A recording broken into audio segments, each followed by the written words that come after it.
हमारे छत्तीसगढ़ से, जहां पहले सर्व आदिवासी समाज और अब ईसाई समुदाय ने विधानसभा चुनाव में अपने कैंडिडेट उतारने का ऐलान किया है। और अब क्रिश्चियन समाज ने चुनाव में अपने कैंडिडेट उतारने का ऐलान कर सियासी हलचल बढ़ा दी। पहली बार ईसाई समाज ने बस्तर सरगुजा संभाग में अपने प्रभाव वाले इलाकों में उम्मीदवार उतारने का फैसला किया है। कैंडिडेट तो उतारेंगे, तीसरे विकल्प की ओर तो हम लोग का झुकाव है। आज हम लोगों को एक फुटबॉल बना के रखा हुआ है, उससे हम लोग बहुत दुख है। बीजेपी भी लात मारती है, कांग्रेस भी लात मारती है, और जब गोल होता है तो पूरी पब्लिक हंसती है।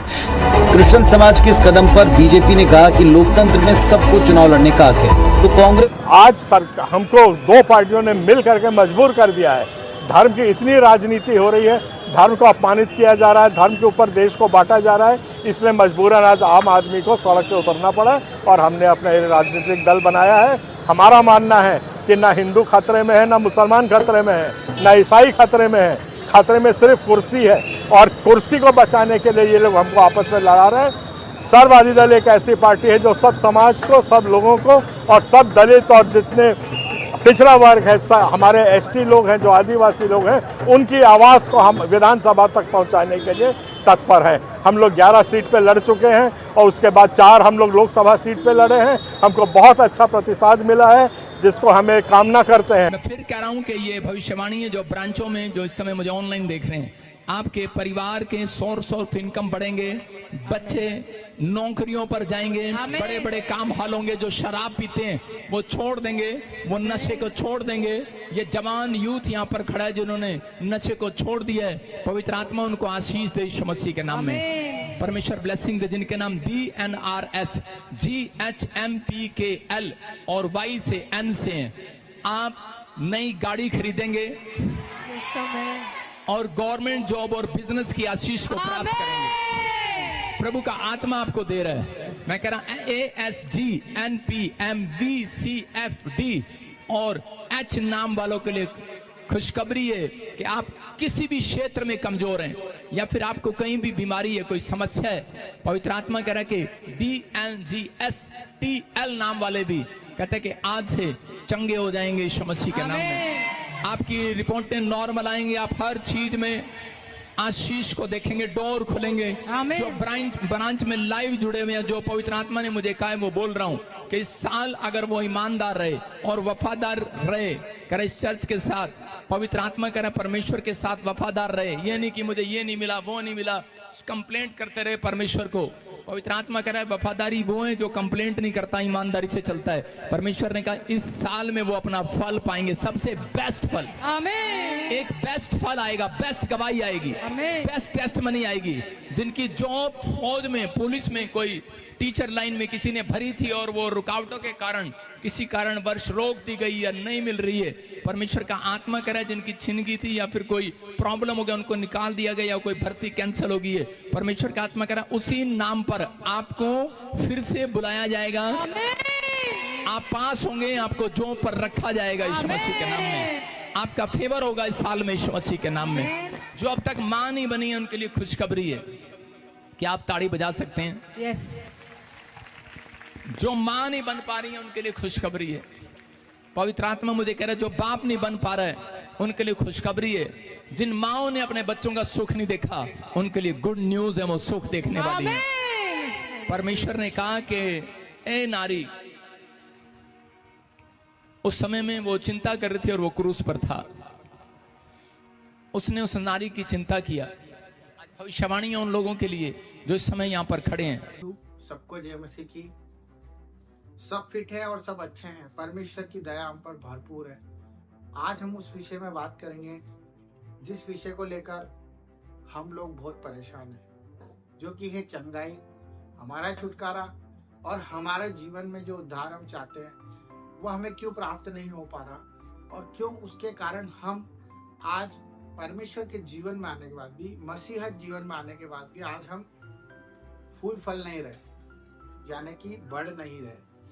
तो मेरे भाई बहनों, मैं आपको वो वचन बताने जा रहा हूँ, वो परमेश्वर की बात बताने जा रहा हूँ जिसके वजह से आप आज नहीं, इसी पल वो चीज को महसूस भी कर पाएंगे और आप अपना छुटकारा भी कर पाएंगे और अपने भाइयों के लिए भी आप उस बात को रखकर छुटकारे की तरफ जा सकते हैं।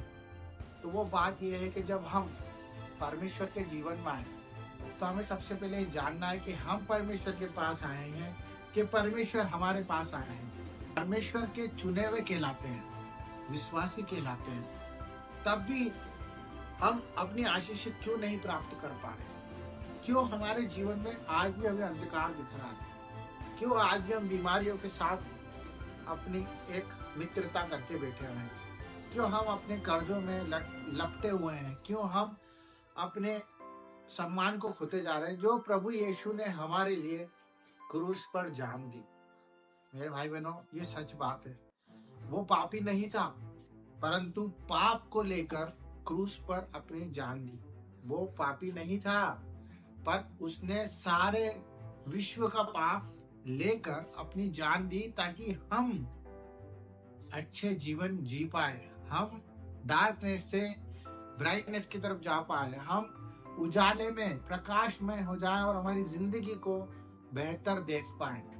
क्योंकि परमेश्वर ने अपने इकलौते पुत्र को भी नहीं रख छोड़ा हमारे लिए कि हम अगर इस दुनिया में आए हैं तो हम उसके पुत्र के समान जीवन जिए, जिस तरह से उसने निष्पाप होकर भी दूसरों की बुराइयों को ले लिया और हमारे लिए जिंदगी दे दी।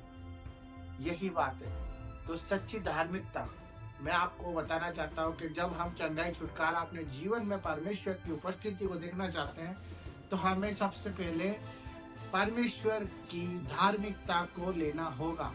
धार्मिकता ये नहीं है कि हम किसी के लिए मदद कर रहे हैं, किसी को पैसा दे रहे हैं, चैरिटी कर रहे हैं, या रेगुलर चर्च जा रहे हैं, या हम एनीवे परमेश्वर को दिखाने के लिए या किसी और को दिखाने के लिए काम कर रहे हैं। धार्मिकता वो है जो प्रभु यीशु को ग्रहण करती है, उसके उस बलिदान को यकीन करती है और विश्वास के साथ ये मानती है कि हाँ, जो उसने कलवरी के क्रूस पर लहू बहाया है वो मेरे पापों के लिए है, मेरे गुनाहों के लिए। अगर आपने ये स्वीकार कर लिया तो ये सब कुछ आपके लिए इस दुनिया में आसान हो जाएगा। आपकी सारी परेशानी, कर्ज, रोग, बीमारी आपसे दूर भाग जाएगी, क्योंकि आपने उसकी धार्मिकता को पहन लिया, क्योंकि उसने आपकी पापों को ग्रहण कर लिया।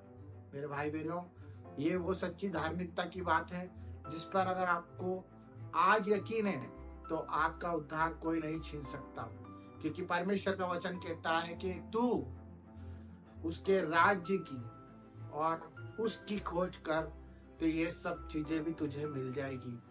सारी राज्य वैभव भी तुझे मिल जाएगा, चंगाइयां भी मिल जाएगी और छुटकारा भी मिल जाएगा। तो परमेश्वर के इसी वचन पे आप अमल करें और आप संसार को दिखाने के लिए नहीं जिए। हमें परमेश्वर को और उसके प्रेम के लिए, हमें जो उसने हमसे पहले किया उसके लिए अपना योगदान दे और अपने दिल को उसके लिए खोल के रखे और उस पर यकीन रखे, पूरा भरोसा रखे और कमांड करे, यकीन रखे और वचनों को पढ़े और वचन आपको आजाद कर देंगे। आप बुराइयों से दूर रहे, परमेश्वर के वचन पे बने रहें और धार्मिकता की झिलम को पहन ले और उसके हथियार जो वचन है उसको पकड़कर अपनी जिंदगी के सारे बंधन तोड़ दे। सबको जय मसीह की। आपकी चंगाई आपके मुंह में है। धन्यवाद।